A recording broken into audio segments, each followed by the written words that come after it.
Le corps a des limites que l'esprit n'a pas. Nous nous concentrons tellement sur ce qui se passe du cou vers le bas que nous oublions que tout commence ici. Tout commence ici. Si tu n'es pas prêt mentalement, tu n'es jamais vraiment préparé physiquement. Et c'est là que commence la préparation. Je crois fermement que tout le monde dans ce studio, tout le monde sur cette planète a un don. C'est à toi de trouver ton don. Et c'est ton devoir de décider si tu agiras sur ce don ou pas.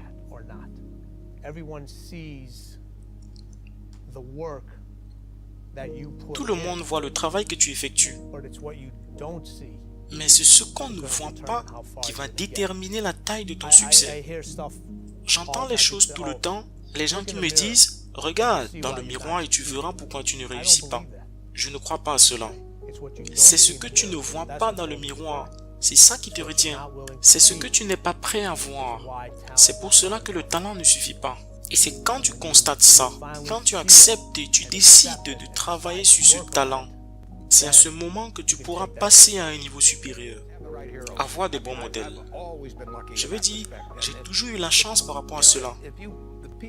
Tu sais, les gens que tu admires vont définir ta vision du monde et de ce que tu aimerais être dans le futur. Je vais te donner 2 conseils. J'ai investi autant en moi que je pouvais. Je veux dire, tu es toi-même ton plus grand atout. Je veux dire, tu as tellement de potentiel. Tous les gens dans ce studio, vous êtes très chanceux d'être dans ce pays.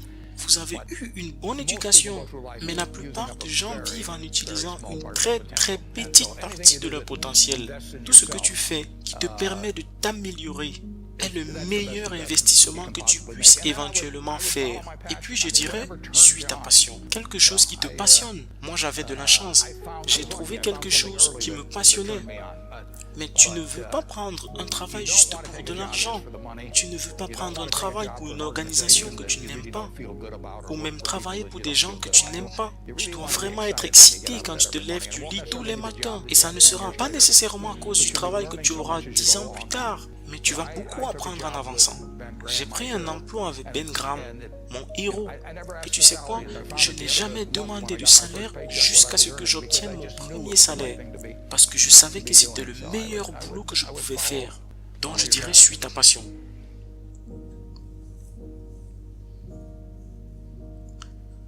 Je pense que le bonheur l'emporte dessus tout. Facile pour moi de dire parce que cela a vraiment fonctionné pour moi.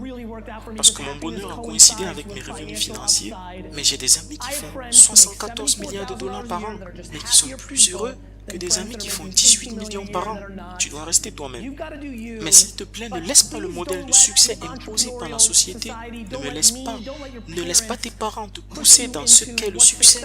Parce que c'est différent pour nous tous. Mais le gros mais, c'est que tu dois être conscient de cela. On devient comme ceux avec qui on passe du temps. Parce que celui avec qui tu passes du temps affecte tes croyances et tes valeurs. Ton besoin pour leur amour, leur attention, leur importance aura une incidence sur toi. Si je vais jouer au tennis et je joue très mal et tout seul, je ne vais pas m'améliorer. Mais si je suis avec quelqu'un de meilleur, même si je joue mal, mes aptitudes vont progresser grâce à mon envie de jouer à son niveau. Même si je devais être le maillon le plus faible du groupe, ça me rendrait plus fort et me ferait courir plus vite.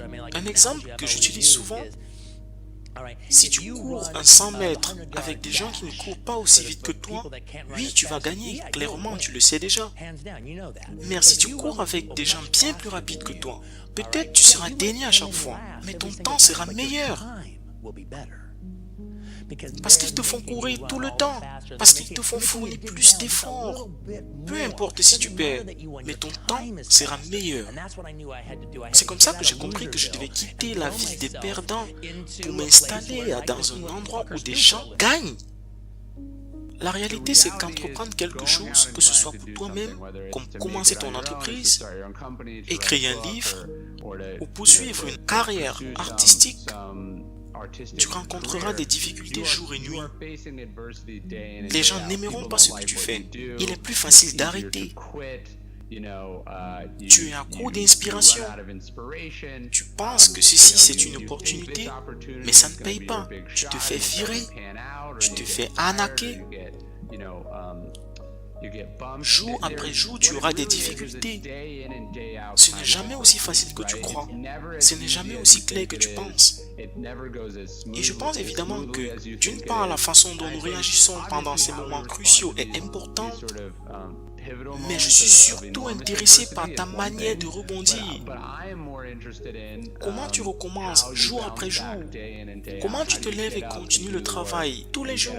Et tu te lèves encore pour continuer le même travail? Et comment tu gères les problèmes au fur et à mesure? C'est ça le plus important. C'est totalement à ta portée et c'est complètement réalisable. C'est seulement que les gens ne veulent pas croire à cette très simple vérité. Vous connaissez tous le proverbe d'Occam, n'est-ce pas? La réponse la plus simple est généralement la meilleure réponse.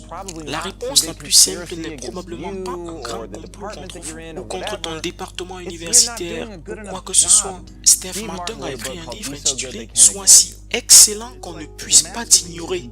C'est comme si nous n'apprécions pas suffisamment notre vie. Avoir beaucoup de réussite avec notre famille, avec nos amis, dans nos relations, la meilleure harmonie avec ceux qu'on rencontre. Tout cela ne semble pas être récompensé de la même manière dans notre société. Comparé à quelqu'un qui a un château, un hélicoptère, quelqu'un qui a des sous-vêtements en or, sans effort, n'est-ce pas? Oui, tu peux avoir cet hélicoptère, mais sans te battre, sans souffrir. Si tu es né comme certains dans une famille multimilliardaire super riche et tu as ta Ferrari à 16 ans, tu te déplaces partout en jet privé, tu vis dans un grand manoir, je ne pense pas que tu pourras un jour apprécier les difficultés de la vie. La première leçon importante que je vais te dire, c'est l'importance d'éviter ce que j'appelle le paradigme de la comparaison.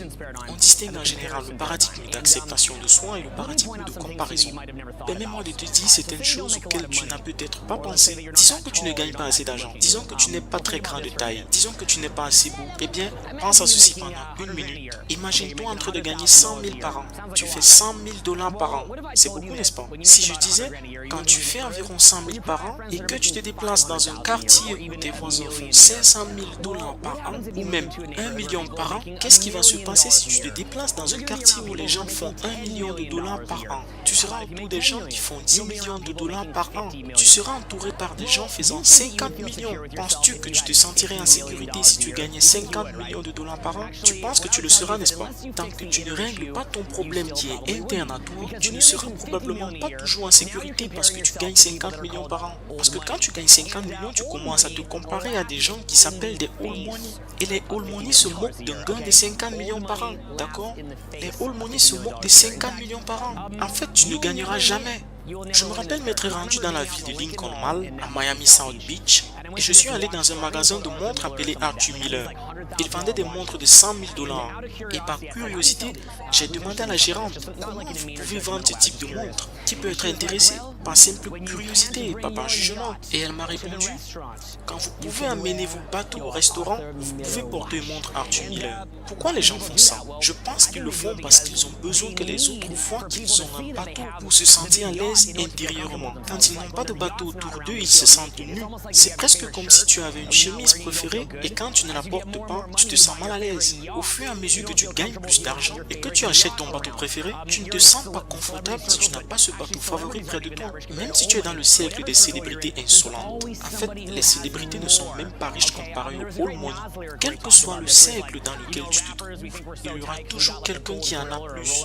Un gars appelé Nosidi a parlé de cela. Je cite, nous rappeurs, nous pensons que nous sommes riches parce que nous portons des colliers d'or et des montres Rolex. Il y a des gens qui ont une œuvre d'art dans leur maison qui vaut plus que votre collier d'or. Un petit morceau d'œuvre d'art. Si tu te compares, tu ne gagneras jamais.